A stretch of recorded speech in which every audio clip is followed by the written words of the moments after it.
Os sintomas eram só físicos, portanto, o meu coração não parava de bater e de repente congelei. Os meus dedos dos pés encolheram, minhas mãos ficaram assim presas, a minha língua ficou presa. Portanto, eu, inclusive, a única coisa que me lembrava naquele momento é que estava a ter um AVC. Para mim, o trabalho era um refúgio. Portanto, eu quando estava a trabalhar e estava concentrada, eu não tinha ataques de pânico. Não podia ter uma doença mental, não encaixava com a imagem que eu tinha de mim própria. Eu, entretanto, comecei a fazer Google, procurei uma psicóloga. Eu sou engenheira, eu sou muito matemática, eu sou muito racional. Portanto, eu preciso que me expliquem o que é que está a acontecer. E ela conseguiu explicar perfeitamente o que é que estava a acontecer, até cientificamente. Porque é que eram os sintomas cardíacos, porque é que eu me sentia assim, quais é que eram os sintomas físicos, porque é que eu não me sentia doente mentalmente, mas como é que aquilo tudo funcionava. Eu comecei a ter medo dos ataques de pânico, comecei a ter medo de ter os ataques de pânico em qualquer sítio. Portanto, eu deixei de andar de carro, deixei de andar de comboio, andar de avião era muito difícil, mesmo só com bastante medicação. Deixei de ir a centros comerciais, não me sentia bem, contava com muitas pessoas. Eu considero-me uma sobrevivente e uma sortuda. Eu lembro-me quando comecei a trabalhar com os psicólogos, a minha pergunta era quanto tempo é que isto vai demorar a resolver, para eu voltar ao meu normal? E a maioria dos psicólogos dizia-me, bom, quando se tem um ataque de pânico pela primeira vez, normalmente depois fica para a vida. Resíduos vão aparecendo para o resto da vida. E eu, não, assim não dá. Portanto, e não sei se vou ter amanhã, mas pelo menos desde 2014 que não tenho.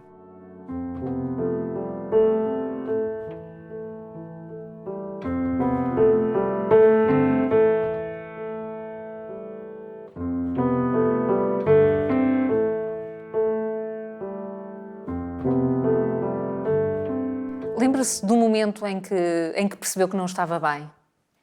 Lembro-me do primeiro momento em que eu deixei de estar bem. Foi quando estávamos a fazer os exames para o empréstimo à habitação e estava a fazer a prova de esforço, a correr, e a tentarem aumentar o ritmo cardíaco para ver se estava tudo bem. E a caminho de casa eu não consegui desacelerar o ritmo cardíaco, que continuava a bombar, a bater. Eu tentar respirar e acalmar e de repente vou para avisar ao meu marido que não me estava a sentir bem. Quando eu me dei de conta que não conseguia falar, tinha a língua enrolada, os braços e as mãos completamente enrolados e comecei a entrar um bocadinho em pânico. Quando o meu marido se deu de conta, fomos a correr para as urgências. Isso foi há quanto tempo? Faz mais ou menos 16 anos. Há 16 anos, numa viagem de carro, fisicamente não está bem. Os Fisicamente, sintomas eram apenas físicos. Os sintomas eram só físicos, portanto, o meu coração não parava de bater e de repente congelei. Os meus dedos dos pés encolheram, minhas mãos ficaram assim presas, a minha língua ficou presa. Portanto, eu, inclusive, a única coisa que me lembrava naquele momento é que estava a ter um AVC. Vai a correr para o hospital? Vamos a correr para o hospital, E o que é que lhe dizem no hospital? vêm a correr, levam, fazem todos os exames e mais algum e depois dizem que eu tive um ataque de pânico. Como é que reagiu, sabendo que teve um ataque de pânico? Estava convencida que eles tinham enganado, porque não podia ter um ataque de pânico. Porquê que não podia ter um ataque de pânico? Por muitos motivos. Primeiro, os sintomas eram todos físicos. Portanto, era o coração, o corpo deixou de funcionar. Segundo, o ataque de pânico não tinha nada a ver comigo, não é? Portanto, não podia ter uma doença mental, não encaixava com a imagem que eu tinha de mim própria. A imagem que tinha de si própria não concebia que pudesse Não. estar com um problema emocional e mental. De forma alguma. Então, perante esse diagnóstico, o que é que faz?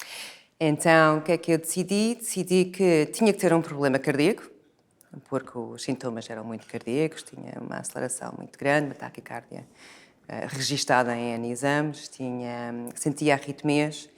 Então, percorri Lisboa à procura do cardiologista que ia conseguir descobrir qual é que era a minha doença cardíaca, que tinha que ter uma doença cardíaca. Portanto, insistiu que teria uma doença cardíaca, não aceitou o Insisti diagnóstico. que tinha que ser uma doença cardíaca, alguma coisa não estava a funcionar bem. Passei muito tempo na internet a analisar, portanto, a ver o que é que podia acontecer, os sinais do coração, podia ser até no cérebro, uma ligação que pudesse estar a comandar de forma errada o coração. Mas sim, e continuei a insistir. Portanto, passei muitos meses a correr e a procurar e a pesquisar os melhores cardiologistas, a fazer muitos exames, andava sempre ligada, a fazer os exames de 24, 48 horas, fiz o Holter de uma semana, portanto, sim. E esses exames e os cardiologistas, os vários cardiologistas que consultou, encontraram algum problema cardíaco ou o diagnóstico continua a ser os ataques de pânico? Bom, eles não conseguiam justificar e dizer porque é que eu estava a ter aquelas taquicardias, mas mais do que de facto, passou-me um conjunto de medicamentos para desacelerar a taquicardia, inclusive as arritmias que eu tinha.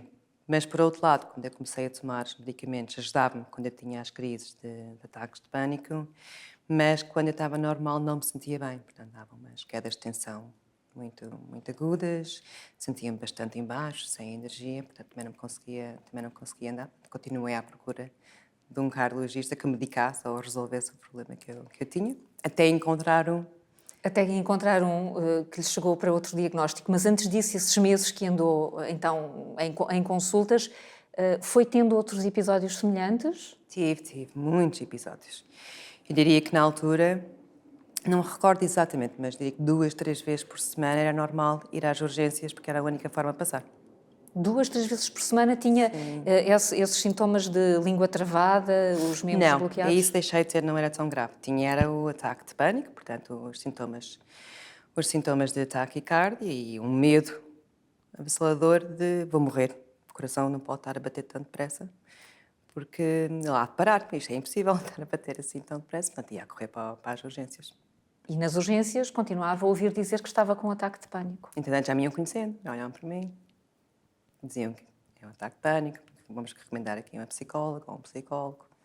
E nunca aceitou E eu essa durante proposta? algum tempo não aceitei, até que houve um ataque de pânico qualquer, que eu tive, e eu, bom, se calhar é melhor investigar também esta pista em paralelo. E comecei à procura de psicólogo. Portanto, sempre num crescendo. A sua vida mudou muito, com 2 a 3 ataques de pânico por semana. Sentiu limitações na sua vida pessoal e profissional? Eu tive muitas limitações, portanto, eu comecei a ter medo dos ataques de pânico, comecei a ter medo de ter os ataques de pânico em qualquer sítio. Portanto, eu deixei de andar de carro, deixei de andar de comboio, andar de avião era muito difícil, mesmo só com bastante medicação.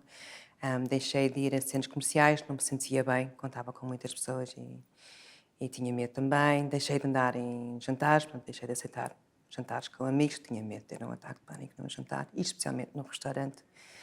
Deixei de receber pessoas, portanto, nós gostávamos imenso de receber pessoas em casa e fazer festas, e passava a minha vida a dizer, hoje não estou cansada, hoje não dá jeito, hoje tenho que dormir, hoje... Portanto, já com alguma vergonha do que estava a sentir. Mas na altura ainda não era vergonha, na altura tinha mesmo medo de ter um ataque de pânico, se calhar com alguma vergonha, com alguma exposição. Portanto, tinha medo de ter um ataque de pânico no meio de um centro comercial. Acho que era uma mistura, acho que também era um bocadinho de medo. Tinha medo de...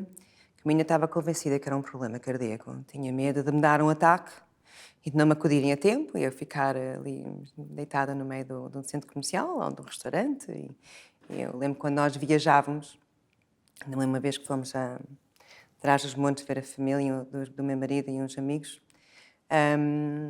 Eu, antes de sair de Lisboa, fui verificar onde é que eram os hospitais e como é que se iam para as urgências. Portanto, onde nós viajávamos, íamos passear para o Alentejo e tínhamos uma vez fizemos uma viagem com várias paragens e eu ia vendo onde é que eram os hospitais perto no percurso. Porque tinha medo de alguma coisa do coração parado, de morrer, ter um ataque cardíaco, não sei. Portanto, muito preocupada e com a vida social afetada. Profissionalmente, deixou de trabalhar? Não. A única coisa que eu nunca deixei de fazer foi de trabalhar. Tem alguma explicação para isso? Eu, na altura, não tinha explicação nenhuma, nem pensei muito sobre o assunto. Só recentemente, quando eu comecei a pensar o papel do trabalho com a doença mental e vice-versa, é que eu, de facto, me questionei, porque o normal é que quando há uma doença mental as pessoas param e vão para casa, não é? E eu comecei a refletir, a pensar, bom, porque é que eu não parei e eu não fui para casa? Olha, várias coisas. Primeiro, para mim, o trabalho era um refúgio. Portanto, eu quando estava a trabalhar e estava concentrada, eu não tinha ataques de pânico. Nunca aconteceram enquanto trabalhava? Se me aparecessem, era a hora do almoço. Portanto, quando estava focada, os ataques de pânico não chegavam. Portanto, para mim, eu estava sempre a trabalhar e na altura trabalhava bastante e acho que essa é a primeira coisa. A segunda, eu estava a trabalhar provavelmente com uma das melhores chefes que alguma vez tive e num ambiente cultural muito positivo. Portanto, não era um sítio onde eu ia ter mais stress. Tinha stress pela exigência, tinha stress pela responsabilidade, tinha stress pela quantidade de trabalho. Mas essas três coisas só me permitiam estar mais focada. Ambiente, modelo de liderança, modelo cultural era muito positivo. Tinha um bebê na altura? Tinha um bebê. Tinha um bebê e 2 anos depois tinha 2. Ainda não totalmente Não. diagnosticada? Diagnosticada sim. Quando Já eu tive a Sofia já tinha diagnosticado. Eu acho que foi diagnosticada mais ou menos já 6 meses depois do primeiro ataque de pânico. Quando é que aceita que está perante episódios de ataque de pânico, então? Como? Quando é que aceita que afinal está Depois com de falar problemas pela primeira vez com a psicóloga com quem eu fiquei. Como é que chega então à psicóloga? Estamos na fase, aqui do ponto de vista mais clínico, estamos na fase em que procura cardiologistas, em que experimenta medicação que não lhe serve. Quando é que passa para a fase em que começa a encontrar um caminho, uma explicação para o que está a acontecer?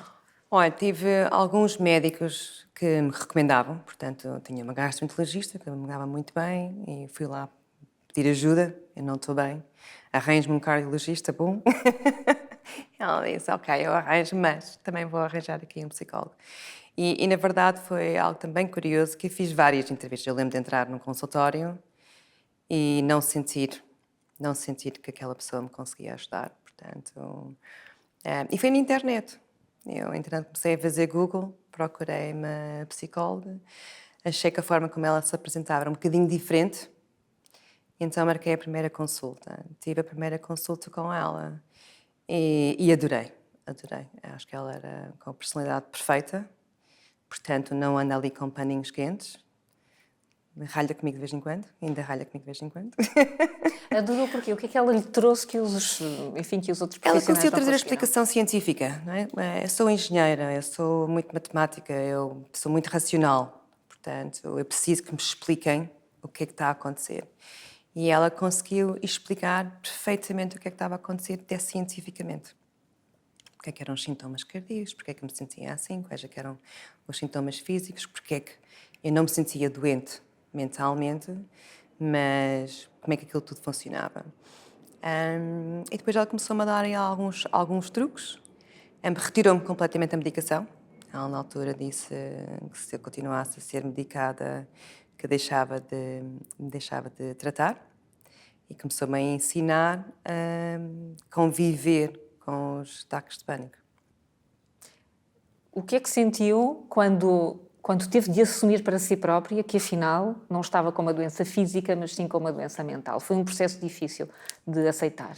Foi um processo muito difícil. Eu acho que não cheguei a ter muita vergonha porque só haviam 2 pessoas que sabiam, o meu marido e a minha melhor amiga. Não contou a mais ninguém? Não contei aos meus pais, não contei à minha família, não contei aos meus amigos, não contei a ninguém. Porquê? Porque tinha vergonha, porque não encaixava com a imagem que eu tinha de mim própria. Tinha vergonha, portanto, tinha o preconceito todo em relação à doença mental. Tinha todo o preconceito. E sabia a minha melhor amiga, porque o meu marido viajava na altura e como eu tinha medo de ficar em casa sozinha com os meus filhos, eu precisava que alguém viesse passar a noite comigo. Porque senão nem a melhor amiga teria contado. Assim, se calhar não lhe conseguia esconder, porque ela é de facto muito próxima, mas se calhar tentava. Portanto, fez uma caminhada muito longa no trabalho, nunca ninguém soube que estava com este problema. Não. Eu recentemente fui ter com a minha chefe e perguntei-lhe, olha, curiosidade, conheceste-me antes disto e durante? E até me conheceste durante o período mais difícil, antes de eu aprender a controlar os ataques de pânico. O que é que notaste alguma diferença? Falta de produtividade? Não era boa profissional? O que é que sentiste dela? Nunca me passou pela cabeça. Não imaginava, não sentia nada no teu trabalho, nem na qualidade de trabalho, nada. Depois ficou zangada comigo por não lhe ter contado. Mas isto era porque no trabalho disfarçava ou porque efetivamente no trabalho não sentia estas crises, não tinha estas crises As de ataque? crises não chegavam quando eu estava a trabalhar. Portanto, eu não tinha nenhum Sempre ataque de foi pânico. assim. Estou concentrada, estou focada e quanto mais exigente, quanto mais trabalho, quanto maior pressão até para entregar, mais focada eu estava e os sintomas não apareciam. Isso é quase contraintuitivo, não é? Eu acho que é contra-intuitivo com a ideia generalizada que nós achamos que é verdade, não é? Eu acho que nós não falamos com um número suficiente de pessoas para descobrir exatamente qual é que é a resposta certa para cada pessoa. Eu acho que cada pessoa tem necessidades diferentes para conseguir resolver o seu problema. Acho que todas as pessoas também estão em contextos de trabalho diferentes, com culturas organizacionais e com lideranças diferentes. Portanto, eu acho que é uma questão de contexto. Para mim, quanto mais focado estava, melhor estava. Fala-me um pouco o que é que mudou com essa psicóloga, com essa terapia. O processo, já percebemos, foi acabar com a medicação para problemas cardíacos. Para problemas cardíacos, para doença mental, portanto, os ansiolíticos também acabaram. Acabou a medicação. Sim, a minha psicóloga não me tratava se eu tomasse qualquer medicação para a doença mental. Então, o que é que fez de diferente? Olha, a primeira coisa que nós começámos a fazer, e ela quando vir isto vai se chatear comigo porque não me vou lembrar dos nomes de todas as terapias, mas lembro que fizemos CBT, portanto Cognitive Behavioral Therapy, já não lembro como é que se chama em português. Portanto, isso foi uma das coisas que começámos a fazer. Fizemos um outro tratamento que é MDR, e eu não sei explicar muito bem cientificamente como é que funciona, mas lembro-me que ela punha aqui uns coisas na cabeça, uns sensores, e aquilo dava ali uns sinaizinhos, e ela ia-me fazendo perguntas, e ia-me desfazendo os nós ou as memórias que estavam guardadas. Não sei explicar cientificamente e confia nela, porque ela tinha que fazer o que se fazia.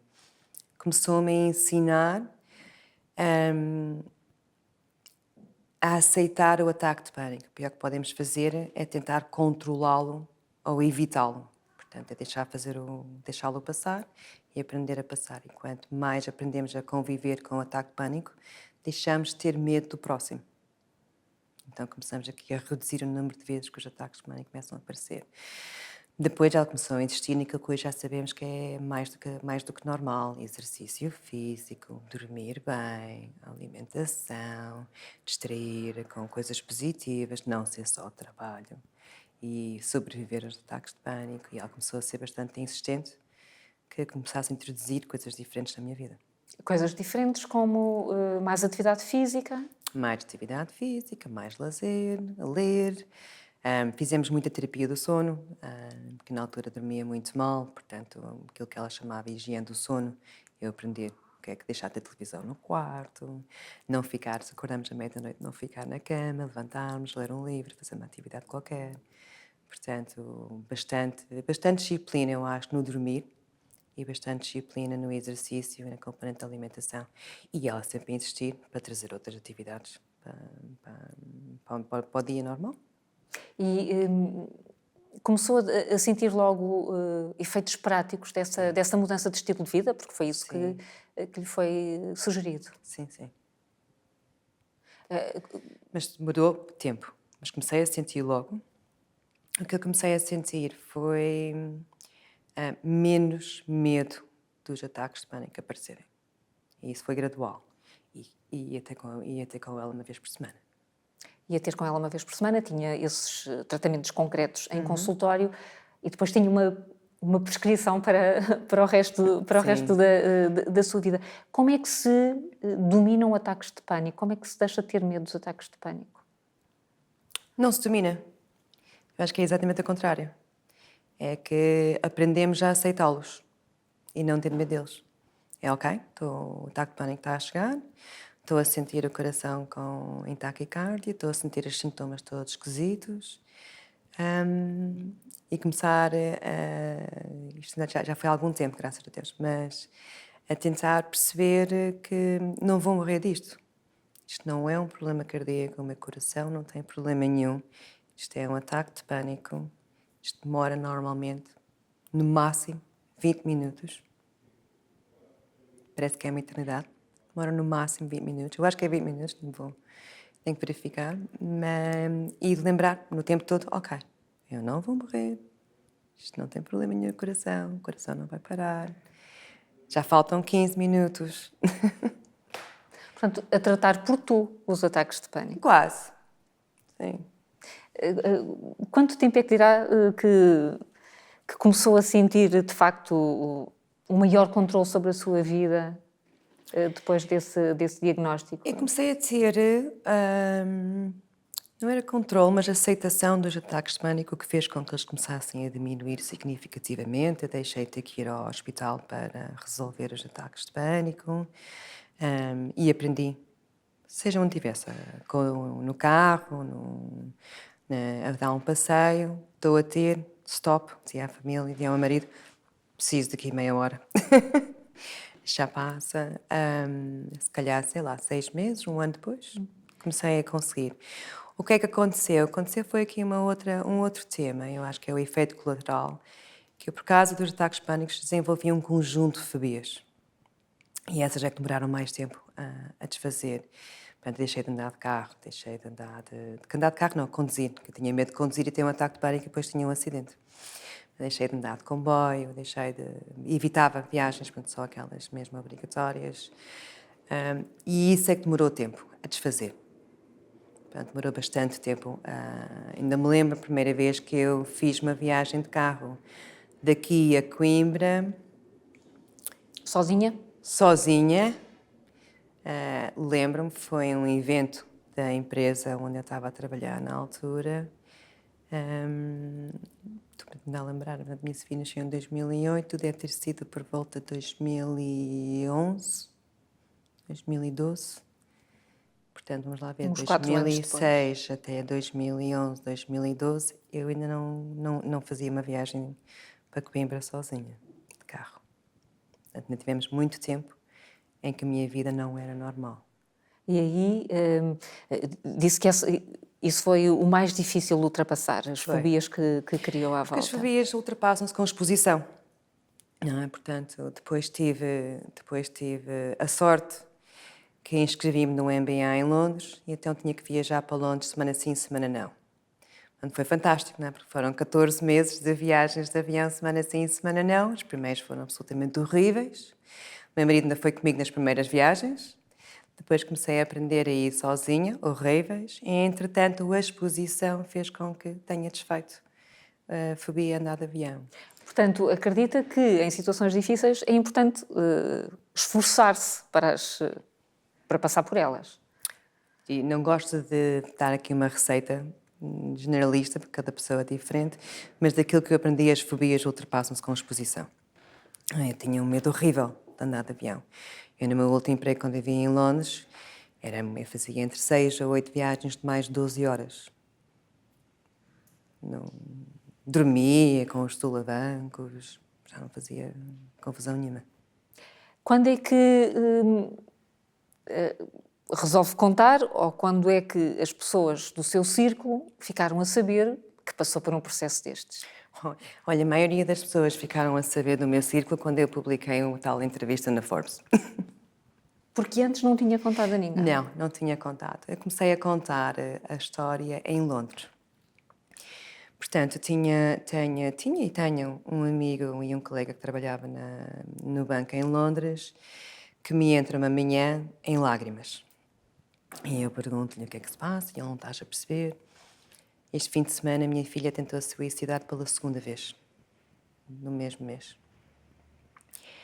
E eu percebo, vamos lá tomar um café, eu percebo o que estás a passar, não percebes, não. E começou-me a contar a história. E eu percebo que eu também tive uma coisinha. Uma coisinha. Tive assim uma pequena perturbação. E ele não percebe. E eu comecei a contar um bocadinho mais. E eu percebi que a única forma que eu conseguia criar ali uma ligação e mostrar que eu percebia era contando tudo. Então contei tudo, os momentos mais difíceis e quase o rock bottom da história. E ele que disse, ok, então afinal percebes. E depois ele perguntou-me como é que foi desde então, como é que eu consegui viver depois do processo de saída, não é? A normalização. Ele disse, ok, acabaste de me dar esperança. Eu conheço a vida que tu fazes, passas a vida a andar de avião, andas em Hong Kong, andas nos Estados Unidos, na América do Sul, esse trabalho super exigente, continua, a vida corre-te bem aqui no trabalho, aqui no banco. Se este é o outcome, depois da crise que passaste, vamos ter esperança sobre a nossa filha. Ele foi para casa, contou à esposa, no dia seguinte tinha um e-mail da esposa a agradecer por termos partilhado a história e que eu passei a ser a cara de esperança para a família. E eu achei, ok, isto afinal pode ter aqui pode servir para algo positivo e não só para os anos negativos que teve na minha vida.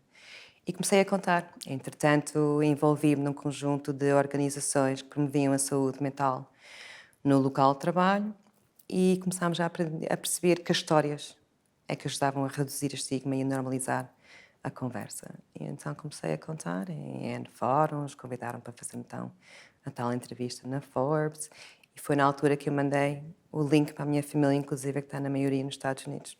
Como é que a família reagiu? Uau! Mas reagiam normalíssimo.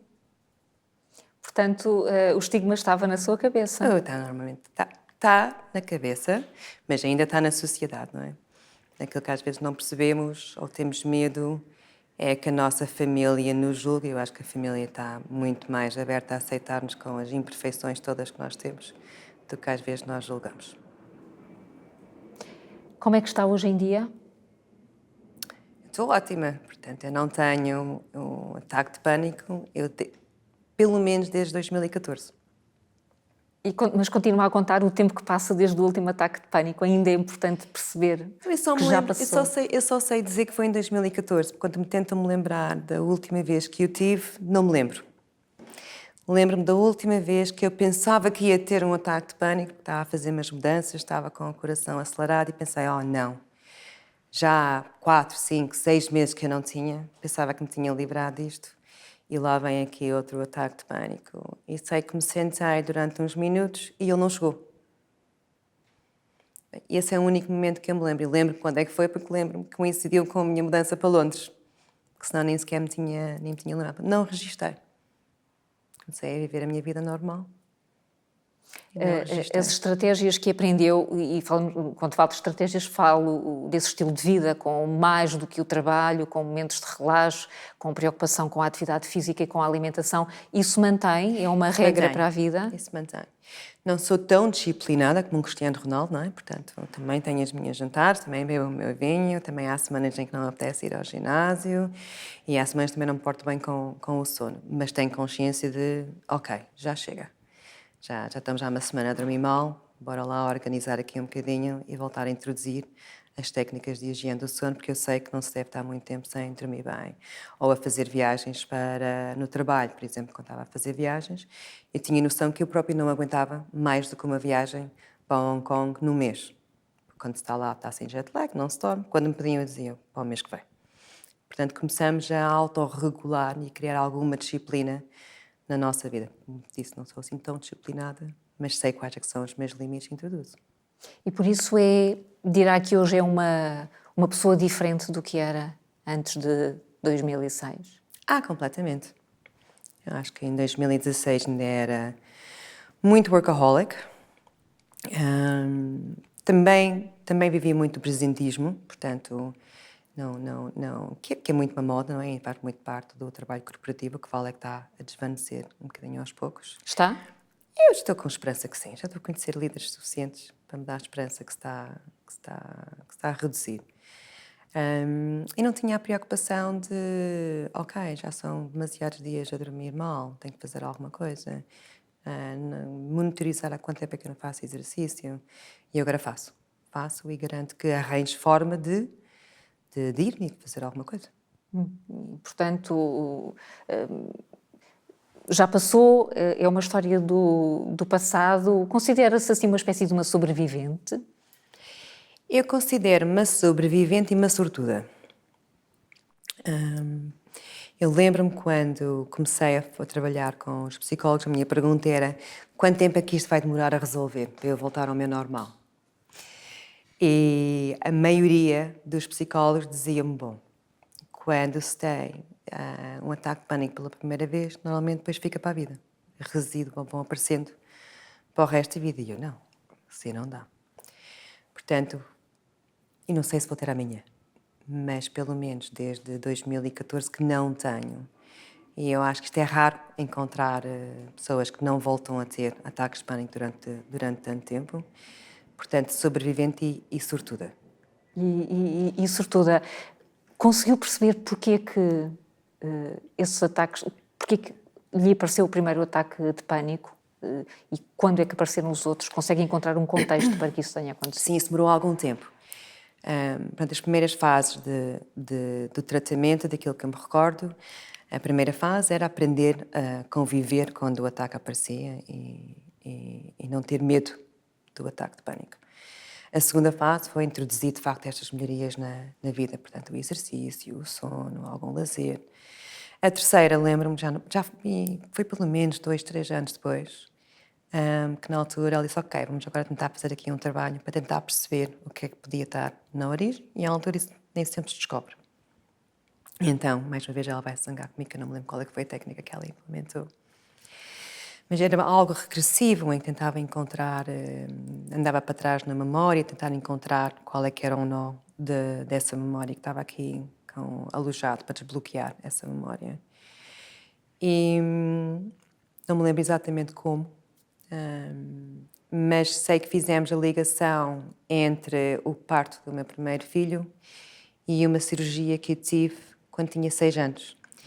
E então, pelos vistos, essa cirurgia que eu não achava que era traumática e tive aquilo que se chama um post-delayed traumatic experience, em que para mim manifestou-se através dos ataques de pânico. Saber a origem dos ataques de pânico ajudou-a no processo de cura ou nem por isso? Eu acho que para mim ajudou completamente, porque tinha uma resposta, tinha algo... Fazia-lhe sentido? Fazia sentido e tinha uma explicação. E eu, ok, então vamos lá resolver o trauma. Vamos então desfazer, já que sabemos qual é que é, vamos lá desfazer aqui o trauma, ver se resolvemos isto de vez. Que é muito mais fácil a gente saber qual é que é a origem consegue-se tratar. Quando não sabe qual é que é a origem é muito mais difícil, não é? E agora, frequenta o psicólogo como frequenta o dentista?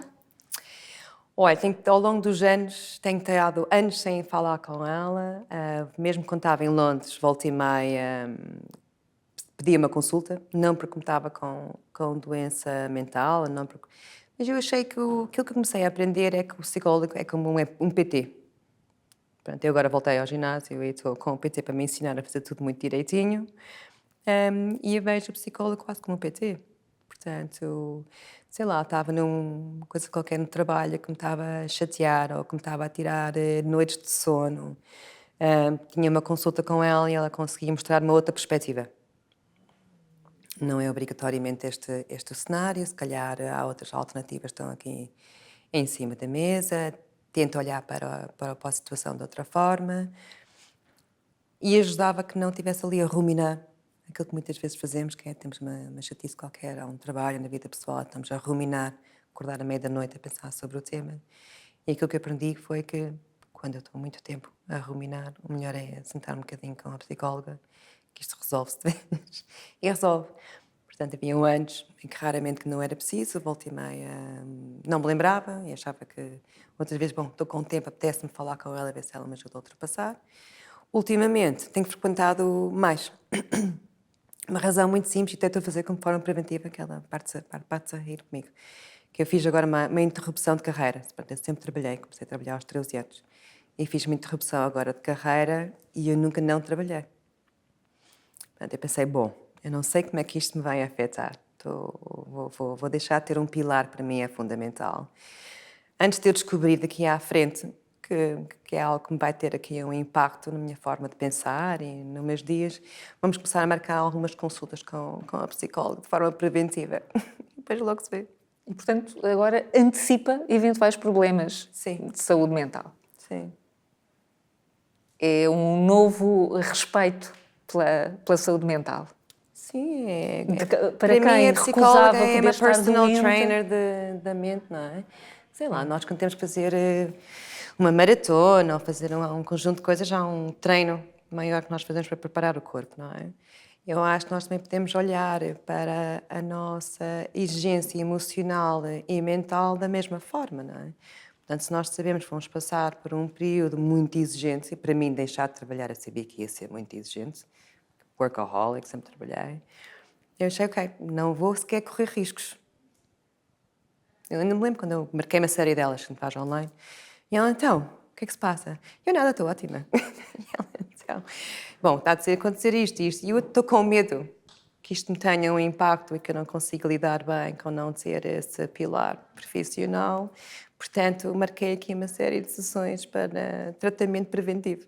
E, portanto, como dizia, para quem rejeitava poder ter um problema mental, agora tem a maior abertura perante este É tipo de que na doença. PT que nós temos no ginásio, é o dentista que nós temos que ir, para mim faz parte da saúde holística, não é?